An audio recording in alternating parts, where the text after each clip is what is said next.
Annyeonghaseyo. That's all I've got. Tim Church, Pennington Biomedical Research Center. I've been giving this talk a lot. GLP-1's are sweeping the U.S. I think they're going to sweep the world soon enough. And I think a lot of people are missing the point here. They're not statins. They're more challenging. They have some benefits, but they have some not so benefits. I think where it's particularly important is the role of exercise when it comes to GLP-1s. And believe it or not, I'm not going to focus on muscle. Everybody wants to talk about muscle. And while that's important, I think there's other things just as important, maybe more important, and that's what we're going to focus on today. This is just an example of how GLP-1s are being used across the U.S. And when I was listening to the earlier talks, I kept hearing the word inflammation, inflammation, inflammation. I think it's one of the most important things you have to appreciate about GLP-1s is they're wildly anti-inflammatory, even without weight loss. And we saw that in the SELECT trial. This is just an example of some of the GLP-1 in clinical conditions we're already seeing it for. This is so beyond weight loss. We have outcomes trials for cardiovascular disease. We have outcomes trials for prediabetes, 94% protection against prediabetes. We have outcomes trials for liver. We have outcomes trials for kidney. We just got an outcome trial 48 hours ago for osteoarthritis. The dementia, yes, the Novo study failed on the dementia thing 3 weeks ago, but I don't think that's the end of the story. I think that's the beginning of the story. And when you go to the SELECT trial, which is Wegovy is the medication, and they're out in the booth over there. But what was interesting about the SELECT trial was two things. One is they did a sub-analysis, and they found that those who didn't lose weight still had cardiovascular benefit. That's remarkable to think about. The other thing, which did not come from the SELECT trial, was that when you stopped the medications, the cardiovascular benefit went away.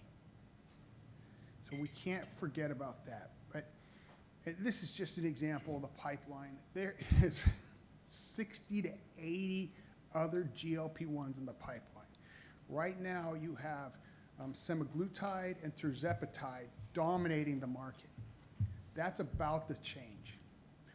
The two big changes, actually we have another medication they just produced the results yesterday, which was about 28% weight loss, another Lilly product.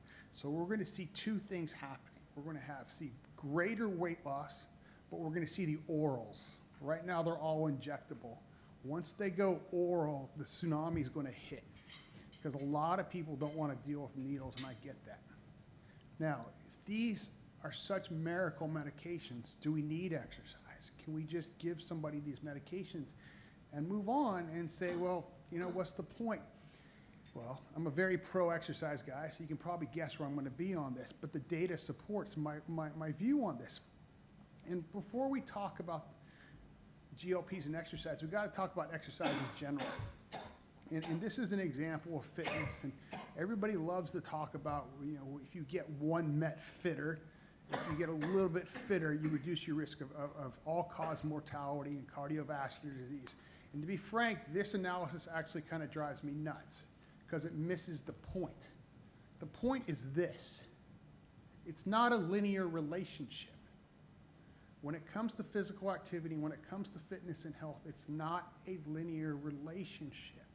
If you're very, very sedentary and you get off the couch, like most Americans, and you do anything, you get immediate benefit from movement. Immediate.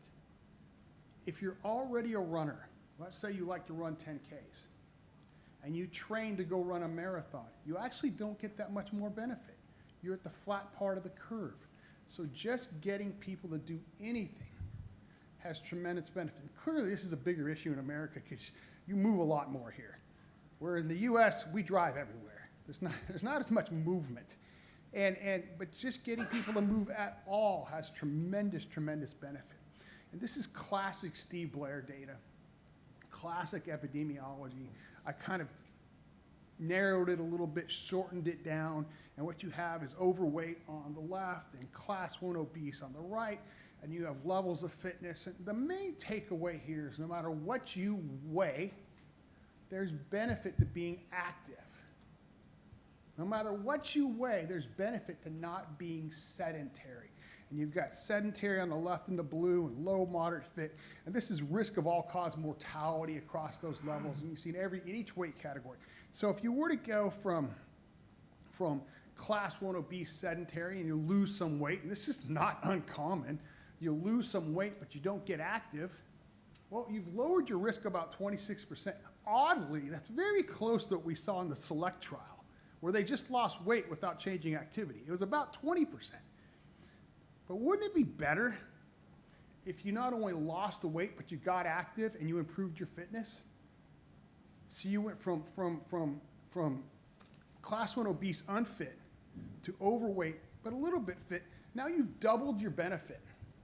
Doubled your benefit just by starting a walking program with the weight loss.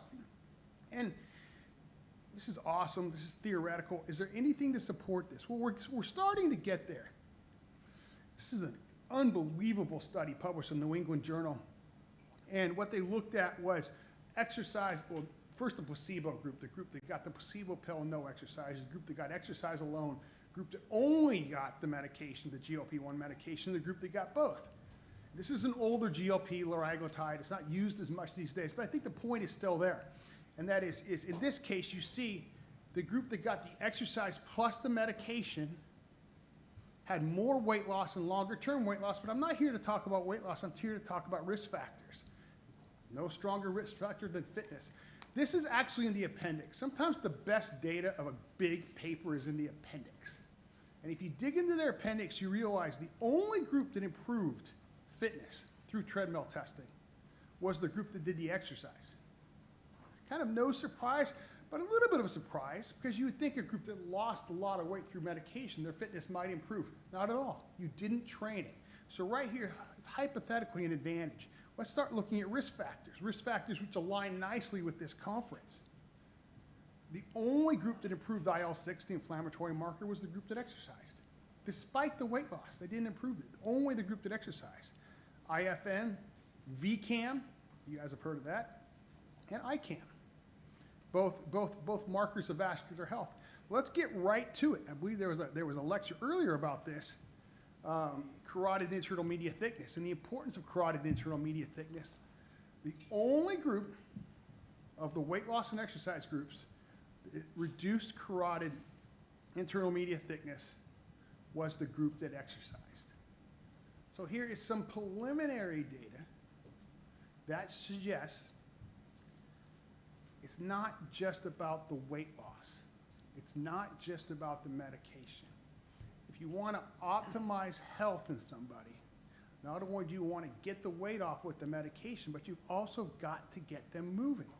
But it's not necessarily always about how long you live. It's not always necessarily about, preventing the heart attack. Sometimes it's about how long you live well. And this is data from our dose response study in postmenopausal women called DREW, published in JAMA a million years ago. And we were looking at cardiovascular risk factors, but to me the best part that came out of DREW was the quality of life measures. And people often don't talk about the quality of life measures. This is change in mental health. We did a modified SF-36. And what you're looking at here is a controlled training trial, 20,000 exercise sessions, high-risk women. And you can see every single exercise group, even the group that did basically 10 minutes a day of walking, improved their quality of life as it relates to mental health. Energy. This is really important for two reasons. One, it's not dose response, it's threshold. Just doing anything improves your energy. Energy is one of the most important quality of life measures we have. Can you get out there and play golf? Can you carry your own luggage? Can you play with your kids? That is quality of life. Every single group. What's fascinating to me about that 190 minutes a week group, so they're coming in to our lab, we're putting them on the treadmill for 60 minutes at a time, 3 days a week. It's a ton of work. And these women like to complain. Were they complaining to us that, oh, you're wrecking my life, I'm sleeping the rest of the day, I'm not being the best me? No, it's the opposite. I've never had more energy. We're exercising the heck out of these women. And what do they report? I've never had more energy. That always stuck with me because I don't want to drive to someone's lab and get on their treadmill for an hour a day, 3 days a week. This is great. This is why we do research. Postdoc comes to me and says, hey, I want to look at sleep in your study. I said, don't waste your time. They don't have any sleep issues. Why do you think you're going to see improvements in sleep with exercise? He's now published 3 papers from this data. In women who don't report having sleep issues, improve their sleep in a dose-response measure when they exercise. To me, quite valuable. Who doesn't want to have better sleep? Now, I love heart rate variability. I think it's one of the most underutilized cardiovascular measures we have, right up there with vascular reactivity. Why is it underutilized? Because it's really hard to measure. What is heart rate variability? It's a direct measure of the balance of your autonomic tone.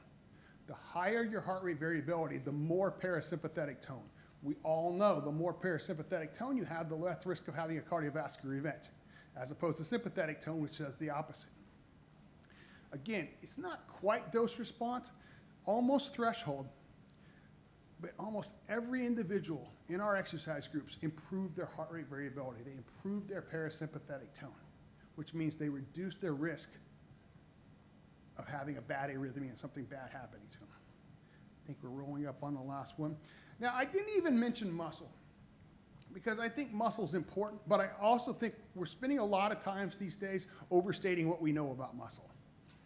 The loss of muscle with weight loss is not new. We know this. This goes back to the bariatric surgery studies. This goes back to the really, really challenging caloric restriction studies. So I think while we have a lot to learn about muscle and the role that resistance training plays in GLP-1s, and I'd love to come back and talk to you about that, but I also think we shouldn't be fixated on muscle because I think the real benefits of exercise are related to other things, many of which I just mentioned. I'm pretty sure that's my last slide, so let me wrap it up with GLP-1s are highly effective. I get the sense you're just starting to feel it here, but I have a funny feeling in the next 12 months, you guys are going to see a whole bunch more presence of GLP-1s here, mainly because the price is about to plummet. We just saw huge price reductions in the last month. I think over the next year, we're going to see real price pressures to get this down where it's affordable for everyone. And I think they're going to be the foundation of lifestyle medicine moving forward. Exercise benefits many risk factors and quality of life measures that are not impacted by weight loss alone. And I think we're going to see more and more data support this. I believe there's a synergistic effect between exercise and the use in GLP-1s. I like to say it's 1 + 1 = 3. And I personally, as we use these things clinically, that's how we talk about them. We're actually probably not even going to prescribe them unless the person's willing to commit to an exercise program. So before I stop, I certainly want to thank Dr. J for inviting me. I had reached out to him a few months ago, and he made this happen very fast. My daughter goes to school at SNU, and that probably sounds crazy. So I'm in Korea every 3 or 4 months. It's a real pleasure to be here speaking with you guys today. I just want to say thank you for the opportunity.